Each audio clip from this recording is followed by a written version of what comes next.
Hello दोस्तों, welcome back to my channel. तो दोस्तों, आज की वीडियो में मैं आपको बताने वाली हूँ, अगर आप माता वैष्णो देवी के दरबार जा रहे हैं, माता रानी के दर्शन करने के लिए जा रहे हैं, तो आपको कुछ ज़रूरी चीज़ें हैं जो साथ में लेकर जानी चाहिए। कुछ ऐसी बातें हैं जो आपको ज़रूर ध्यान में रखनी चाहिए। तो चलिए वीडियो शुरू करते हैं। अगर आपने चैनल को सब्सक्राइब नहीं किया है तो ज़रूर सब्सक्राइब कर लीजिए, बेल आइकन को आप प्रेस कर लीजिए। माता भगवती आपकी सभी मनोकामनाएं पूर्ण करे। कमेंट में जय माता दी लिखना बिल्कुल ना भूलें। और इस वीडियो को ज़्यादा से ज़्यादा आप लोग ज़रूर शेयर करें, जो पहली बार माता रानी के दरबार आना चाह रहे हैं या फिर सोच रहे हैं, या फिर जिन्होंने अपना रिजर्वेशन करवा लिया है कि अब हमें जाना ही है। तो कुछ चीज़ें हैं जो आपको ज़रूर अपने साथ में लेके आनी चाहिए, और कुछ चीज़ें हैं जो आपको ज़रूर ध्यान में रखनी चाहिए। चाहे बच्चे बड़े बुज़ुर्ग आपके साथ में हैं या फिर अकेले भी आ रहे हैं, तो कुछ चीज़ें ऐसी होती हैं, जैसा कि आप सामने देख रहे थे, लॉकर लिखा हुआ है। जी हाँ, जब आप दर्शन करने के लिए ऊपर मंदिर में चले जाते हो ना, तो वहाँ पे आप, जैसे कुछ लोग तो अपना पूरा बैग लेके जाते हैं, बट ऐसा हर कोई नहीं करता। वो करते हैं, जैसे कुछ लोग अर्धकुंवारी में स्टे करते हैं, वहीं पे आपका अपना डॉर्मेट्री है जो बुक कर लेते हैं। फिर कुछ लोग हैं मंदिर में ऊपर जाकर भी डॉर्मेट्री बुक कर लेते हैं।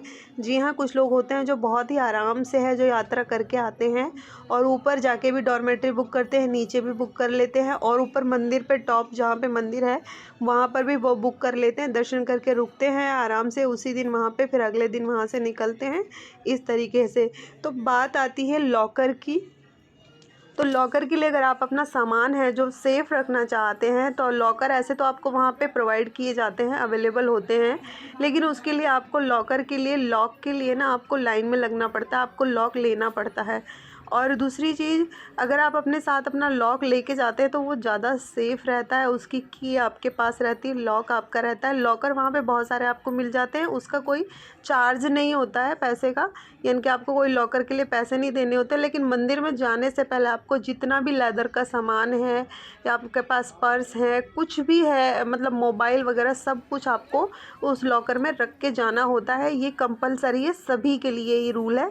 ऐसा कुछ नहीं कि मेरा पर्स है, पर्स में सिर्फ पैसे ही हैं, ऐसा कुछ भी नहीं है। आपको पैसे अगर चाहिए कहीं चढ़ाने के लिए, ऐसे तो मंदिर में कहीं भी पैसे नहीं चढ़ते हैं, वहाँ पे कुछ नहीं लिया जाता है, कोई प्रसाद नहीं चढ़ाया जाता है, अभी बिल्कुल नहीं चढ़ाया जा रहा है। और केवल आपको जो नारियल होता है वही वो लोग नारियल लेते हैं, बाकी का आप मंदिर के अंदर कुछ भी नहीं लेके जा सकते, मतलब कुछ भी नहीं लेके जा सकते हो। और चेकिंग भी होती है कि आपके पास कुछ भी एक्स्ट्रा नहीं होना चाहिए, तो इसलिए लेदर का सामान हो, पर्स वगैरह हो, वो सारा जमा करना होता है। तो इसलिए आपको अपना जो है लॉक लेके जाना चाहिए। और डॉर्मेट्री में अगर आप रुक रहे हैं तो भी आपको लॉकर की ज़रूरत पड़ती है। अगर आपका खुद का लॉकर है तो आप अपने सामान को ज़्यादा सेफ़ रख पाएंगे, क्योंकि ऐसा नहीं है कि चोरी हो जाता है, चोरी नहीं होता है, और उससे आपका थोड़ा सा क्या है कि टाइम बच जाता है। अगर आप, इतनी भीड़ होती है ना वहाँ पे कि आपको एक एक घंटा लाइन में लगना पड़ सकता है। कम भीड़ है तो थोड़ा कम टाइम लगेगा, लेकिन भीड़ बहुत ज़्यादा होती है, अगर आप सीज़न में जा रहे हैं तो बहुत ज़्यादा आपको भीड़ वहाँ पर देखने को मिलेगी। तो इसलिए अपना लॉक साथ में लेकर जाएं। अब दूसरी चीज़ आती है मौसम की, आप कौन से मौसम में जा रहे हैं।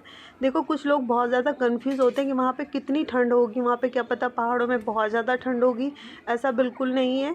कब फुल अगर जब मान लो सर्दी पड़ रही है, आप नवंबर में जा रहे हैं, तो वहाँ पे ठंड होती है, वहाँ पे आपको वूलन के कपड़ों की ज़रूरत पड़ती है, तो आप लेकर जाएँ अच्छे से। जैसे आपको जितने हिसाब से आपकी बॉडी को अगर ज़्यादा ठंड लगती है तो आप ज़्यादा कपड़े लेकर जाएँ, लेकिन ठंड वाले कपड़े आपको लेकर जाने चाहिए। लेकिन अगर आप, जब आप पैदल जाते हैं ना ऊपर दर्शन करने के लिए, चढ़ के जाते हैं, या फिर आप मान लो पालकी वगैरह इस तरह का करके जाएंगे, तो आपको कपड़ों की ज़रूरत पड़ती ज़्यादा है। लेकिन अगर आप पैदल पद यात्रा कर रहे हैं तो वो चढ़ते चढ़ते ना, इतनी लंबी चढ़ाई, आपको खुद ही पसीना आने लगता है, आपको गर्म कपड़े की ज़रूरत नहीं पड़ती है। लेकिन हाँ, बच्चों के लिए ज़रूर पड़ती है और बुज़ुर्गों के लिए भी ज़रूरत पड़ती है, तो वो आप लेकर जाएँ। लेकिन अगर आप सितंबर तक जा रहे हैं, अगर यानी कि मान लो आप जुलाई, अगस्त, सितंबर तक जा रहे हैं, तो आपको गर्म कपड़े की ज़रूरत नहीं होती। फिर भी आप एक एडवांस लेकर जाना चाहिए, क्योंकि मौसम का कुछ पता नहीं होता, कभी कभी बारिश हो जाती है उस हिसाब से। लेकिन हाँ, और कुछ बेडशीट्स आपके साथ ज़रूर होनी चाहिए जब आप यात्रा करते हैं, और आपके साथ बच्चे बुज़ुर्ग कोई भी हैं, या फिर आप खुद भी जा रहे हैं, तो आपके साथ बेडशीट होनी चाहिए, 1 से 2 होनी चाहिए। क्योंकि और बाकी आप जितने लोग हैं उस हिसाब से ले सकते हैं, क्योंकि जब हम जाते हैं तो बीच बीच में हम आराम करने के लिए बिछा के थोड़ा लेटना बैठना चाहें तो हम वो कर सकते हैं। दूसरा, आप साबुन अपने साथ लेकर जाएं। हैंड वॉश अपने साथ लेके जाएं, कुछ दवाइयाँ होती हैं वो भी आप अपने साथ लेकर जाएं, और जब आप यात्रा करते हैं तो वो आप अपने साथ ज़रूर लेकर जाएं। तो आपकी जो यात्रा है वो और भी आसान हो जाएगी और आपको ऐसी कोई दिक्कत नहीं होगी। लेकिन बीच बीच में आपको ये सारी सुविधाएं वहाँ पर श्राइन बोर्ड उपलब्ध कराता है।